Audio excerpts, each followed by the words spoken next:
Hello folks, I hope you're having a great day today. Hey, today I want to take a look at mainly Wade Wellman. We're taking a look at his John the Balladeer series, particularly the first short story in this series about the bird that kicks everything off. And this collection that I have here is actually a collection of all of the Silver John short stories in one volume. It's about 250 pages all told, and it collects all of them. The first one was published, and that's the one we're going to be taking a look at, which is right in here. And if you take a look at here, it's called Oh Ugly Bird. It's 12 pages in here, finishes up on page 13. Now, it was published in 1951 for Fantasy and Sci-Fi's magazine. Now, the Fantasy Sci-Fi magazine was a big one during the time. It still is today. It's one of the bigger pulps, bigger science fiction markets. By this time, mainly Wade Wellman had been writing for about 2 decades. He published his first short story for Weird Tales in the mid-20s. So by the time he's picked up to 21, it's about 21, 22 years probably would have passed. So he's deep into his writing career now.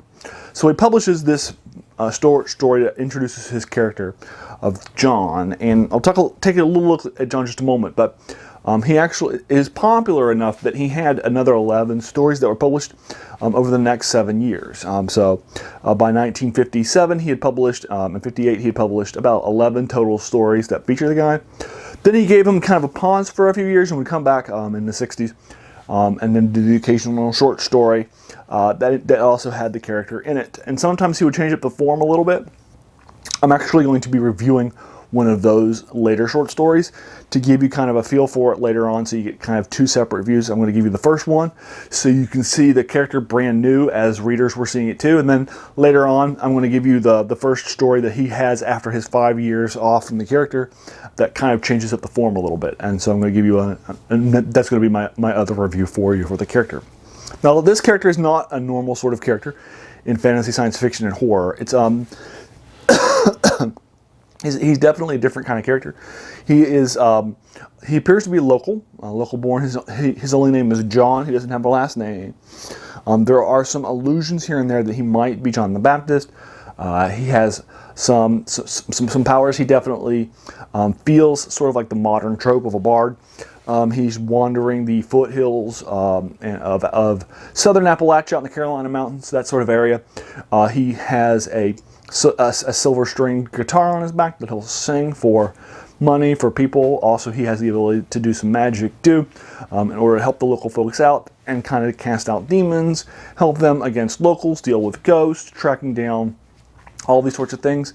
And he'll use the power of song and magic to kind of help the local folks out. And to kind of deliver them from the dark things that may be. He has the sort of a normal sort of drawl that you would expect from that area, and he's the first person who's writing it. So assuming Wade Wellman will write it in the voice of John, so you can kind of get that sort of idea. And again, John the Balladeer feels very much like a proto-bard. Like if you were to take this exact same series and set it in the 80s or even today, I think people would say, well, I feel they would feel like it was heavily influenced by the bard archetype in Dungeons & Dragons, but it came out like 20 years before Dungeons & Dragons was a needle in, David Arneson and Gary Gygax's eye. So I think that's pretty interesting. It feels to me very much like a proto-bard. It has magical abilities. He uses it to sing, and he'll use that song to do things, to inspire people in their battles against evil, to help them out, to cast out stuff. And so with the magical power of his voice, his singing, and the silver strings in the guitar too, which will help him out multiple times because they're silver. Anyway, so you get the idea. That's the character. He's pretty cool. He is this kind of down-spoken, down-to-earth guy from the outdoors, and who wanders from town to town, village to village out there in the Appalachian Mountains helping the local folk. So there you are. That's Silver John in a nutshell. Now, what we're going to be looking at is the first Silver John story. In it, you're going to kind of see where Silver John kind of comes up with a lot of his ideas. He's going to build as a character. Unlike some of the previous pulp characters, like Conan the Barbarian, for example, by Robert E. Howard. When Robert E. Howard wrote him, he writes a number of different short stories that are set at different points in time in Conan's life. So if you might be reading one short story that's when he's a kid, that he's just fled from his village. Another one might be when he's old and he's the king of a country. and so forth. So you get a number of different sort of times during his time, whether he's a pirate, or with Balit, or whether he's, with Valeria going into the pyramid, well, more like a ziggurat in Red Nails, or beyond the Black River, where different times in his life he's at different places in his life. And you never know when you're going to pick up the next short story where in Conan's life it is. But in this case, it's different. The character's going to grow organically in front of you. So in the very first short story, Ugly Bird, the character will learn a lot about what he's doing. He's younger, he's earlier on in his ballading, if you will, and his learning. So he's basically, so what's going to happen is he's going to come across a town that's sort of being dealt with, and again, the short story is 11, 12 pages long. It's not a long read at all, even the first time I read it. And trying to pick up the character, the way that this person talks was pretty quick for me. We'll talk about that though more in the next story. I'm actually going to read for you about a page of the next story, but so you'll get kind of that idea of where that's coming from. But again, it's written in that kind of homespun kind of thing. But in this village, the main character is going to be coming back down from a trip in the mountains. He's emerging in this place near a cabin. He kind of believes that he's going to be able to get some food from him, because normally mountain folk are quick about sharing things. He talks about how people in the rural areas are much more likely to share, be open with their stuff than people in urban areas, which is definitely true by somebody who grew up in southern West Virginia. But anyway, be that he'd run out of food, he came back. He sees a local person yelling and chiding and deriding this person who owns the cabin, because there's not enough meat, not enough food. And so it seems like this person's maybe the landowner or the boss who's not happy that this person has not provided food. He takes a meal instead from another way. And the man will get the meal ready, and he'll have somebody come and pick it up.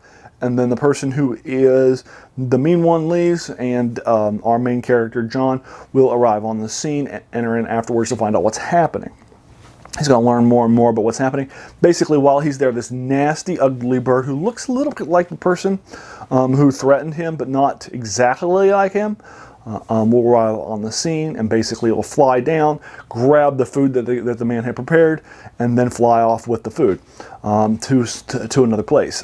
In the meantime, John and the person will meet. He'll play some of his music for the man. Anyway, you get the idea. And then after that, John will be asking some questions about, is it possible that this man may be turning himself into this giant ugly bird, because it's not a natural bird from the area, or something like that. And he's like, nope, we've seen the man and the bird in separate places at the same time, so we know he's not like transforming himself into it or something like that, like a werewolf might from down in, he talks about werewolves down like New Orleans in Louisiana that are definitely not just legends that he's read about, and then so he's trying to figure out what's happening, but he doesn't have enough experience yet to know exactly what it is immediately. So he has to get some hints and some clues from some of the locals, which is fine, about what winds up happening, but he has a couple of suspicions about it. And anyway, he's going to leave. He's going to run across the guy on his way into town, the local small town, and the post office. They're going to have a bit of an encounter. He's going to see the bird fly over to the man. He's going to help him up. The man is feeling a little weak. The one who was threatening and being mean, that guy's going to be appear to be a little weak and tells him to go away, so he does. After he sits down and just checks in to see if he's okay. So he tries to play a song that's antagonistic to the bird, but it doesn't work. But anyway, he heads back to the post office there in the local town. While he's there, the man has reached ahead of him. He's there ahead of time, the antagonist of the town. And so the antagonist is going to have some, trying to get something from this general store / post office. So mainly Wade Wellman's character will step in, Silver John, try to make some purchases in order to slow him down, find out what's happening. And ultimately he's going to be pointed to the suggestion that maybe what's happening isn't that this bird is what he's turning into, but instead is his familiar, which is a suggestion that he takes up on. He's like, yeah, that's probably it. And then using that information, he'll figure out a way to take out the familiar, remove the man's magic and from the town, and then the man will hit, and then the antagonist will head on off. End of story. So there you are. It's 11 pages long. It's not that long. And so there you are. A quick little synopsis of the story for you. But again, what's really happening in Oh Ugly Bird is that you're having this deep sort of appreciation by the characters, by the writer, by everybody who's in there for the people. They really are struggling, trying to deal with the demands of this person while also trying to deal with the demands of survival up in the mountains. So they have like kind of this double, they're doubly cursed, if you will, a little bit. But anyway, 1951, published in Fantasy and Science Fiction Adventures. I'll point you to a place. I'll probably just point you to my own collection of it in case you're interested in checking them out. He is such a unique character in fantasy and science fiction, and a lot of people have really been drawn to him. So I'll give you the first one there, and then again we'll come back. I'll hit the pause button here, and then we'll go ahead and push forward, and then I'll move into the next story, where we'll talk a little bit more about this. I definitely agree with everything that this story was talking about. As somebody who grew up in central Appalachia, but the southern part of it, in like the southernmost counties in West Virginia, I definitely know, and up in the mountains and small little, villages of a few hundred, that, the county I grew up in, only 3 cities, Madison, Danville, and Whitesville, were incorporated, that were even big enough to have like a local government. And I grew up in the middle, which wasn't anywhere near any of them. It was about half an hour in either direction to get to a place that was big enough to have a stoplight, well, to have a government. Right, so I understand what it's like to grow up in that tiny little, where you are the only people. There's no local police station. There's no local fire station. I mean, all we have is a volunteer fire department. And, there's no local anything, right? You are on your own. You got to deal with it on your own. So I understand what that's like. And I get what people there are like. I think he has done a good job at creating that life across the short story. So I think it's very genuine to what that sort of life and living is like. So I would recommend it to you. Check it out if you like it. The rest of his short stories are going to be very similar to this. So again, we'll take a look at the next ones in the next thing. But hey, thanks for watching. If you like this, please feel free to hit that subscribe button. There's going to be so many more of these sort of classics. And in this case, this was so popular in one of the most popular pulps during that day that he published, another, 10 or 11 over the course of the next 7 years. That tells you how popular this character was during this time, right? You're not going to have that many stories of a character unless that character was really resonating with audiences. But it's forgotten. I don't think very many people today know who Silver John is, which is sad, but there you are. So again, this fits perfectly into a channel that cares about unpacking fantasy, science fiction, and horror classics for you, and things that you may have forgotten about.